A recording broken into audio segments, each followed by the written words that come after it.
तो क्या भाई सेथ फ्रीकिन रॉलिंस जो है वो फिर से हील टर्न लेने वाले हैं और एओपी का रिटर्न होने वाला है या नहीं, चलो इस बारे में हम बातें करते हैं। तो सेथ रॉलिंस जो है फिलहाल के टाइम पर उनका सीएम पंक के साथ टाका भिड़ने वाला है, यानी कि भाई सीएम पंक के साथ उनकी राइवलरी चलने वाली है, जो कि कुछ इस तरीके से चलेगी कि सीएम पंक जो है वो रॉयल रंबल को जीत जाएगी और वो रेसलमेनिया में सेथ रॉलिंस को फेस करने के लिए जाएंगे फॉर दी हैवीवेट चैंपियनशिप। लेकिन अगर वो सीएम पंक के अगेंस्ट जाएंगे, यानी कि जब भी रॉयल रंबल के बाद से सेथ रॉलिंस जो है वो हील टर्न में हो जाएंगे, क्योंकि सीएम पंक की साइड पर सब होंगे और सेथ रॉलिंस की साइड पर लोग नहीं होंगे। इस तरीके से लोग सेथ रॉलिंस को बू करेंगे उनकी एग्रेशन की वजह से।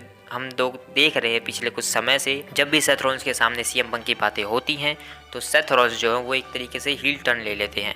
तो सेथ रॉलिंस जो है यहाँ से एक हील टर्न लेने वाले हैं जब उनकी राइवलरी सीएम पंक के साथ चालू हो जाएगी आफ्टर रॉयल रंबल। और इसकी हमें हिंट्स भी दी जा रही है। WWE जो है वो सेथ रॉलिंस के पुराने रेंडर्स जो कि मसाया वाले रेंडर्स है उनका यूज कर रही है प्रमोशंस के लिए। ये एक तरीके से हिंट देने की कोशिश है शायद WWE की तरफ से कि सेथ रॉलिंस का जो मसाया वाला कैरेक्टर है वो रिटर्न कर रहा है, यानी कि भाई मसाया वाला कैरेक्टर तो नहीं लेकिन शायद उसके जैसा ही कुछ, यानी कि हील टर्न जो है होने वाला है सेथ फ्रीकिन रॉलिंस का। और एओपी का इससे बहुत बड़ा कनेक्शन है। एओपी जो है वो रिटर्न करने वाली है रॉयल रंबल तक WWE में, और अगर रॉयल रंबल में वो रिटर्न करते हैं और सेथ रॉलिंस जो है सीएम पंक के सामने जाएंगे तो शायद सेथ रॉलिंस को फिर एक फैक्शन की जरूरत पड़ सकती है। तो वो अपने मसाया वाले फैक्शन को ही वापस लेकर आएंगे एक तरीके से एओपी और सेथ फ्रीकिन रॉलिंस, जो कि एक ओजी फैक्शन था सेथ फ्रीकिन रॉलिंस का। लेकिन एओपी के रिटर्न से भाई एक चीज़ और होती है कि मैं जो पर्सनली देखना चाहता हूँ, लेकिन होगा कि नहीं होगा शायद पता नहीं भाई, लेकिन बड़ी मर्फी को मैं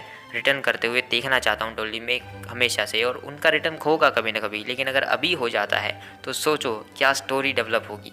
सेथ रॉलिंस, एओपी और बड़ी मर्फी एक साथ होंगे और सीएम पंक के खिलाफ वो लड़ेंगे रेसलमेनिया में। लेकिन सेथ रॉलिंस जो है सीएम पंक से हार जाएंगे रेसलमेनिया में सिर्फ एक फॉल्ट की वजह से, क्योंकि एओपी और बड़ी मर्फी जो है वो सेथ रॉलिंस को धोखा दे देंगे रेसलमेनिया में, और रेसलमेनिया के बाद जो है सेथ रॉलिंस को बुरी तरीके से तोड़। इस वजह से ब्रूटली अटैक करने की वजह से एओपी के सेथ फ्रीकिन रॉलिंस के ऊपर सेथ फ्रीकिन रॉलिंस को जो है सर्जरी के लिए जाना पड़ेगा, जो कि उन्हें जाना भी है। और यही एक सबसे बड़ा मेजर कारण है जिसकी वजह से सेथ रॉलिंस जो है रेसलमेनिया में सीएम पंक से हारने वाले हैं अपनी हैवीवेट चैंपियनशिप को, क्योंकि उन्हें सर्जरी करवाने के लिए जो जाना ही है। तो रेसलमेनिया के बाद उन्हें एक छोटा सा ब्रेक मिलेगा, और स्टोरी के अकॉर्डिंग भी WWE की स्टोरी में भी जो है सेथ रॉलिंस सर्जरी पर ही चले जाएंगे कि वो इंजर्ड है इसलिए वो नहीं आ रहे हैं, और सेथ रॉलिंस जो है एक्चुअल में भी सर्जरी करवा रहे होंगे। और ऐसे में भाई एओपी अगर रिटर्न करती है तो वो जो है जजमेंट डे के ऊपर भी इफेक्ट डालेगी, यानी कि भाई एओपी जो है अगर रिटर्न करेंगे तो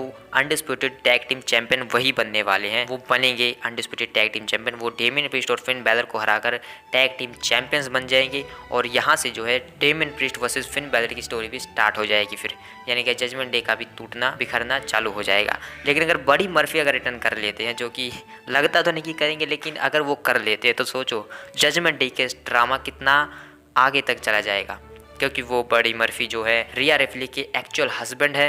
ऐसा कभी दिखाया नहीं है WWE ने, लेकिन अब दिखा सकती है। और एओपी जो है वो एओपी जो है जेडी मैकडोनाल्ड के साथ मिलकर जजमेंट डे में जुड़ सकती है, जिस वजह से tag team titles again judgement day में ही आ जाएंगे और डेमियन प्रीस्ट और फिन बैलर अलग चले जाएंगे। फिन बैलर तो जजमेंट डे में ही रहेंगे। तो स्टोरीज काफ़ी कुछ अलग तरीके से यहाँ से वहाँ की जा सकती हैं एओपी के सिर्फ एक रिटर्न से। तो भाई मैं तो यही चाहूँगा कि एओपी का अगर रिटर्न हो तो वो मेन रोस्टर पर ही हो, वो कहीं और पर नहीं होना चाहिए।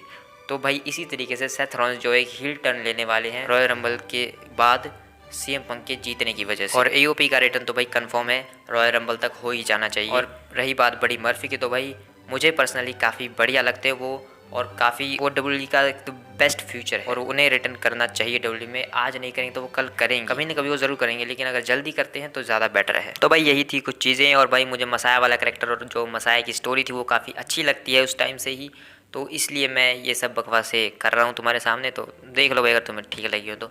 मिलते हैं किसी और वीडियो में, बाय।